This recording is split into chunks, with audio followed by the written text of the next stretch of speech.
à Gaza. Nous avons invité pour cette spéciale Alain Grèche, directeur adjoint du Monde diplomatique, et vous avez rencontré Méchal, donc le chef du Hamas. Vous nous direz dans quelles conditions tout à l'heure. Également sur le plateau de Kiosque aujourd'hui, Yoav Tucker, merci d'être avec nous. Vous collaborez pour différents médias israéliens. Vous nous direz quelle est la réaction de l'opinion publique israélienne à ce qui se passe. Une opinion publique qui soutient assez massivement cette opération. Ça n'a pas toujours été le cas. On y revient.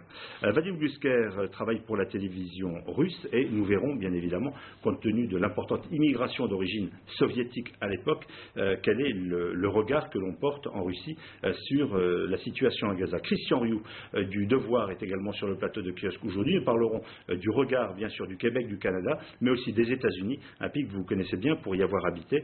Et puis Vibeke Rashlin qui est norvégienne. On se souvient des accords d'Oslo, donc vous nous direz pour les diplomates de votre pays comment 15 ans après cette paix qui s'annonçait, on réagit. Donc retour tout d'abord sur les faits, avec ce conflit qui a démarré il y a une quinzaine de jours, vous l'avez vu dans les journaux, sur cette petite bande de terre de Gaza, avec cette trêve du Hamas, on s'en souvient, comme étincelle, comme point de départ donc de cette opération importante qui se déroule toujours, et le vice-ministre de la Défense israélien vient d'affirmer qu'on était peut-être près de la fin de l'opération militaire. Voilà pour les faits. Je vous montre rapidement quelques-unes avant de lancer le débat. The Economist titre la guerre de 100 ans avec cette image d'un bombardement.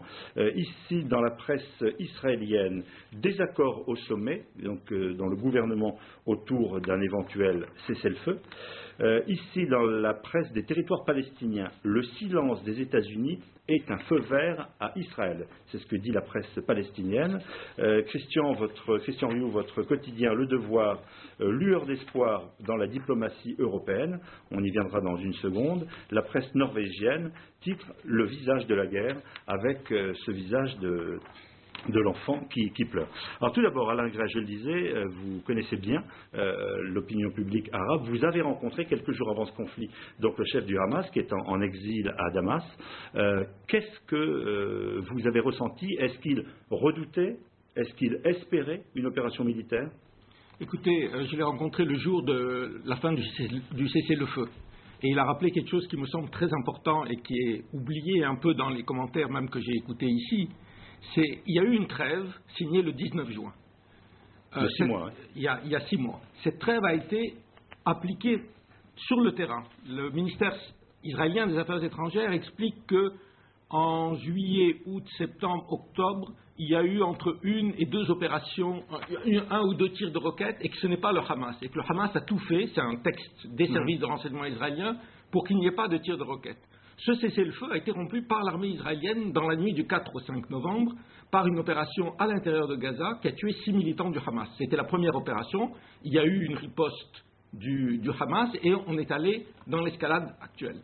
Deuxième chose, sur le cessez-le-feu prévoyait 2 choses. Le cessez-le-feu à Gaza et l'ouverture des points de passage entre Gaza on pourrait dire. Et Israël. Or, ça n'a jamais été mis en place et toutes les organisations humanitaires disent, avant même l'opération militaire israélienne, le fait que la population vit dans des conditions épouvantables.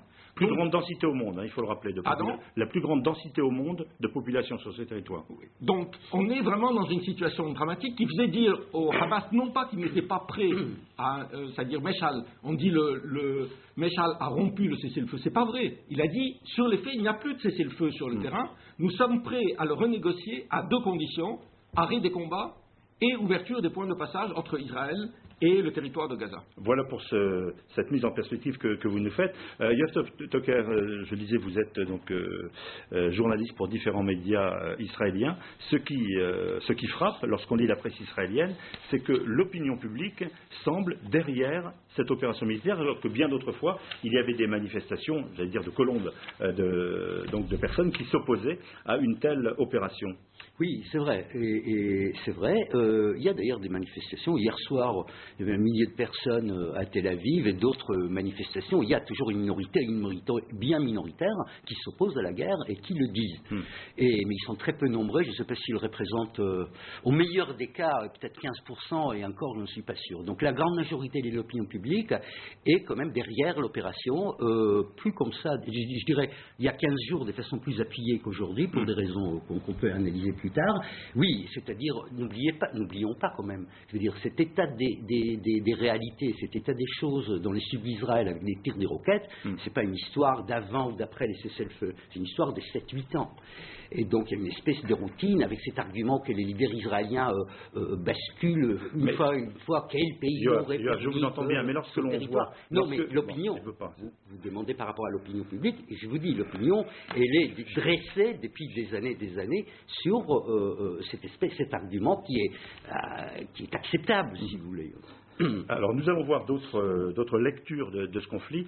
En Russie, quel est le ressenti? Je le disais, beaucoup de migrants de l'ex-Union soviétique sont partis s'installer en Israël. Il y a donc des familles qui suivent cela? Évidemment, il y a des familles, il y a la presse, évidemment, tout le monde est très très au courant, même, on va encore revenir plein de fois, je pense, dans cette émission, dans les conditions différentes et dans les événements différents qui se passent actuellement, mais même les journaux russes commencent avec nos problèmes actuels, etc.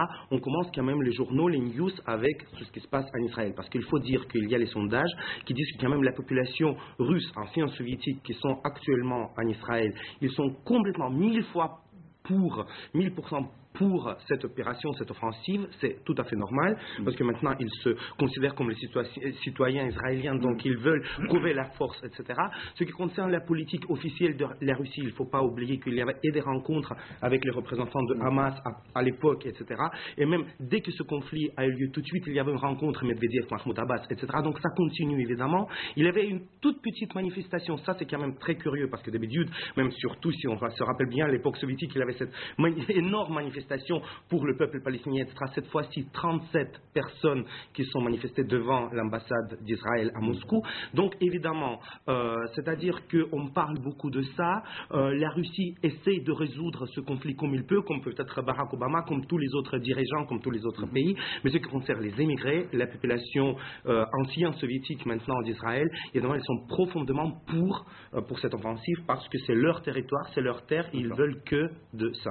Alors, côté de la Norvège, je disais, c'était le 13 septembre 1993, on se souvient de cette image, de la poignée de main Rabin-Arafat. 15 ans après, comment est-ce que l'on réagit en Norvège, dans votre pays, devant la mort d'une diplomatie, au moins une mort apparente? D'abord, on réagit beaucoup. Non, c'est vrai, oui, parce que c'est la première fois que je vois des manifestations, d'abord avec un grand nombre, et ensuite avec aussi le nouveau phénomène, parce que c'est nouveau pour la Norvège, de casseurs en tête de la manif qui font n'importe quoi et qui gâchent une manifestation pacifique. Et il y a eu plusieurs grandes manifestations à Oslo.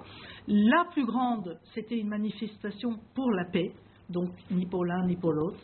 Et ensuite, il y a eu, là, avant-hier ou hier, une très grande manifestation plutôt pour les Palestiniens.